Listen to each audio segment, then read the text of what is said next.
অরিন্দম এক পুরনো গাছের রহস্য অনুসন্ধানে গিয়ে জয়ন্তী নামের এক আত্মার খোঁজ পায়, যে একসময় নিষ্ঠুর জমিদার দয়ালচাঁদের হাতে খুন হয়। জয়ন্তীকে মুক্ত করে সে ভাবে সব শেষ, কিন্তু তার ফলে মুক্ত হয় আরও ভয়ঙ্কর আত্মা, সেই দয়ালচাঁদ নিজে।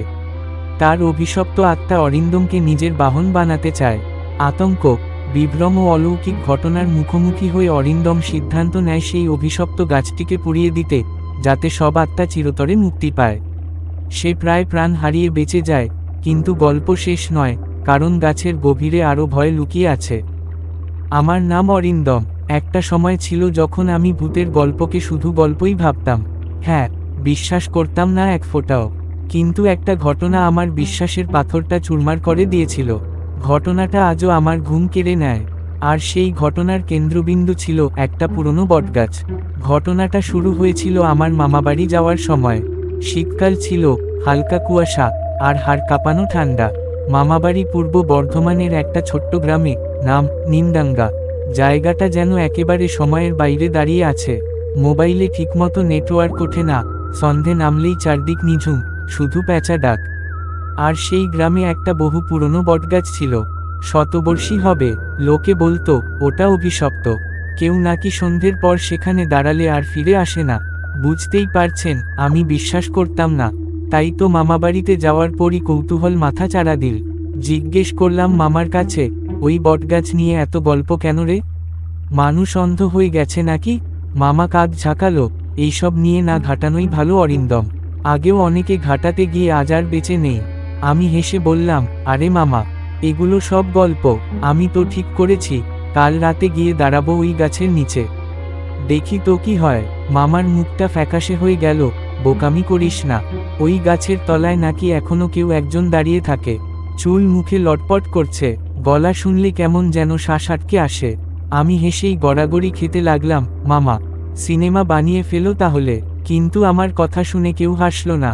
রাত 10টা নাগাদ আমি ব্যাগে একটা টর্চ, একটা ক্যামেরা, আর একটা ছোট্ট রেকর্ডার নিয়ে বেরোলাম। গাছটা গ্রামের একেবারে প্রান্তে। যত কাছে যাচ্ছিলাম, বাতাসটা যেন ভারী হয়ে উঠছিল। হঠাৎ কুকুরগুলো একসাথে চিৎকার করে উঠল, যেন কাউকে দেখে ভয় পেয়েছে। আমি থমকে গেলাম, বুকের ভেতরটা ধুকপুক করছে, তবুও এগিয়ে চললাম। গাছটার নিচে দাঁড়িয়ে পড়লাম। মাথার উপর ঝুলে থাকা পাতাগুলো কাঁপছে না, অথচ বাতাস জোরে বইছে। আশ্চর্য! ক্যামেরাটা অন করে একটা ক্লিপ রেকর্ড করতে গেলাম। হঠাৎ কানে একটা গলা ভেসে এলো, ফিরে যা, ফিরে যা। আমি চমকে উঠলাম। কে বলল? কিচ্ছু নেই আশেপাশে, একটা খালি মাঠ, আর একটা বটগাছ। মনে হলো আমার পাশেই কেউ দাঁড়িয়ে, নিঃশ্বাস ফেলছে। ঠান্ডা গায়ে লেগে গিয়েছিল, কিন্তু এই শীতের হাওয়ার সঙ্গে ওটা কিছুতেই মিলে না। ও ছিল হাড় গলা ঠান্ডা, যেন মৃত্যু স্পর্শ করছে। আমি সাহস করে বললাম, কে আছেন? বেরিয়ে আসুন। কিছুক্ষণ নিস্তব্ধতা, তারপর হঠাৎ ক্যামেরাটা নিজের থেকেই বন্ধ হয়ে গেল। টর্চটাও নিভে গেল। এই কি? ব্যাটারি তো ফুল চার্জ ছিল। আমি হা করে তাকিয়ে আছি। এমন সময় পেছনে থেকে আবার সেই গলা, এবার কানে কানে, আমার জায়গা নষ্ট করেছিস, এবার তুই থাক। আমি চিৎকার করে ঘুরে দাঁড়ালাম, কিন্তু কেউ নেই। তখনই গাছটার একপাশে একটা মেয়ে দেখা গেল। মাথা নিচু, লম্বা চুল, সাদা শাড়ি। ওর পা দুটো উল্টো। আমি বোঝার আগেই ওর গলা থেকে এক অস্বাভাবিক চিৎকার বেরিয়ে এলো, ছাড়বি না তোকে। আমি দৌড় দিলাম। জানি না কতক্ষণ ছুটেছিলাম, শুধু জানি হাঁপাতে হাঁপাতে বাড়িতে ঢুকে পড়লাম। সবাই চমকে গেল। মামা জিজ্ঞেস করলেন, কি হয়েছে? মুখ সাদা হয়ে গেছে। আমি কিছু বলতে পারছিলাম না, শুধু হাত তুলে দেখালাম। আমার কাঁধে একটা লম্বা আঁচড়ের দাগ, কারো নখের দাগ, কিন্তু রক্ত নেই। জায়গাটা একেবারে শীতল, গায়ের ভেতর যেন হিম পড়ে গেছে। পরদিন সকালে গাছটা দেখতে গিয়ে সবাই হতবাক। গাছের নিচে মাটিতে একজোড়া উল্টো পায়ের ছাপ, যেন মাটি ভেদ করে নিচে নেমে গেছে।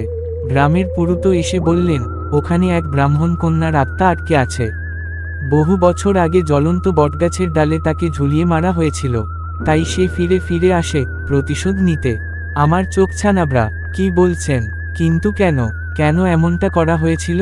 পুরুতো বললেন, তাকে ডাইনি বলা হয়েছিল, অথচ সে ছিল নিরপরাধ। সেই অন্যায়ের প্রতিশোধ এখনও নেয়, বিশেষ করে যারা ও গাছকে অসম্মান করে। আমি বোকার মতো দাঁড়িয়েছিলাম, বুঝতে পারছিলাম আমি ভুল করে ফেলেছি। ও গাছটার সামনে যে দাঁড়ায়, সে আর আগের মতো থাকে না। আজও মাঝে মধ্যে আমার ঘুমের মাঝে শুনি সেই গলা, ফিরে যা, না হলে তুইও থাকবি আমার সঙ্গে। আমি আর ও গাছের কথা মুখেও আনি না। আর কেউ যদি বলে ভূত নেই, আমি শুধু বলি পুরনো গাছদের নিয়ে বেশি কৌতূহল ভালো নয়। তারা আমাদের চেয়ে অনেক বেশি জানে। ঘটনার পর কেটে গেছে প্রায় 1 মাস, কিন্তু আমার শরীর, মন, সব যেন আস্তে আস্তে বদলে যেতে লাগলো। আমি আগের মতো ছিলাম না। কথা বলার সময় হঠাৎ চমকে উঠতাম। রাতে ঘুম ভেঙে যেত ঘর্মাক্ত শরীরে। মাঝে মাঝে মনে হতো কেউ যেন পেছনে দাঁড়িয়ে আছে, নিঃশ্বাস নিচ্ছে ধীরে ধীরে আমার ঘাড়ে, খুব কাছে। প্রথম দিকে সবাই বলল টেনশন থেকে হচ্ছে, ঘুরে আসো, রিল্যাক্স কর। কিন্তু তারা জানতো না, আমি রিল্যাক্স করতে গেলেই সেই স্বপ্নটা আবার ফিরে আসতো। একই স্বপ্ন, আমি সেই বটগাছের নিচে দাঁড়িয়ে, আর হঠাৎ পেছনে থেকে কেউ আমার কানে বলে ওঠে, তুই আমার জায়গা নিয়েছিস। একদিন রাতে হঠাৎ ঘুম ভাঙল, আমার ঘরের জানালাটা খুলে গেছে। বাইরে দাঁড়িয়ে একটা সাদা ছায়ামূর্তি। না, আমি নিশ্চিত ছিলাম কেউ ছিল। আমি উঠে ছুটে গিয়ে জানালাটা বন্ধ করলাম, কিন্তু তার আগেই আমার ঘাড়ে যেন হাওয়ার মতো কিছু একটা ছুঁয়ে গেল। শীতল, নিঃসঙ্গ, আর ভয়াবহ। পরদিন একটা অদ্ভুত ব্যাপার হলো। আমি আমার ফোনের গ্যালারি খুলে দেখলাম, আগের রাতে ক্যামেরা চালুই করিনি, কিন্তু তবুও একটা ভিডিও রেকর্ড হয়েছে। খুলেই আমি ঠান্ডা হয়ে গেলাম। ভিডিওতে দেখা যাচ্ছে আমি ঘুমিয়ে পড়েছি, আর ক্যামেরা ধীরে ধীরে জানালার দিকে ঘুরে গেছে। তারপর জানালার বাইরে সেই সাদা মুখ, দুটো কালো গর্তের মতো চোখ, চুলে ভেজা রক্ত। সে আমার দিকে তাকিয়ে আছে, আর নিচু গলায় বলছে, তুই বলেছিলি ভূত নেই, এখন দেখ। আমি ভিডিওটা ডিলিট করতে গিয়ে দেখি ডিলিট হয় না। বারবার চেষ্টা করেও ব্যর্থ। আর তখনই ফোনটা নিজের থেকেই বন্ধ হয়ে গেল। এ কি হচ্ছে আমার সাথে? আমি চিৎকার করে উঠলাম। আমি সাহস করে আবার মামার সঙ্গে যোগাযোগ করলাম। বললাম, আমি আর পারছি না রে, কিছু একটা কর, আমার জীবনে অশান্তি লেগে গেছে। মামা গম্ভীর গলায় বলল, তোর শরীর বদলে যাচ্ছে মনো, তুই বুঝিস না, ও আত্মা তোকে নিজের মতো করে নিতে চাইছে। এখনই কিছু না করলে তুই ধীরে ধীরে তুই থাকবি না। আমি আতঙ্কে বললাম, কি করতে হবে আমাকে? যেভাবেই হোক আমাকে মুক্ত করো। মামা তখন গ্রামের পুরনো এক তান্ত্রিকের ঠিকানা দিল, নাম ভদ্রনাথ সন্ন্যাসী। বলল, এই লোকটাই পারবে তোকে ওর হাত থেকে বাঁচাতে। তবে মনে রাখিস, কিছু একটা ত্যাগ তোকেও করতে হবে। সেদিন সন্ধ্যায় আমি গেলাম ভদ্রনাথ সন্ন্যাসীর কাছে। চোখ দুটো গভীর, কপালে সিঁদুর, আর মুখে অস্পষ্ট হাসি। উনি তাকিয়ে বললেন, ও গাছের নিচে তুই দাঁড়িয়ে যা করেছিস, তার প্রায়শ্চিত্ত করতে হবে। সে তোকে টেনে নিয়ে যেতে চায় নিজের জগতে। আমি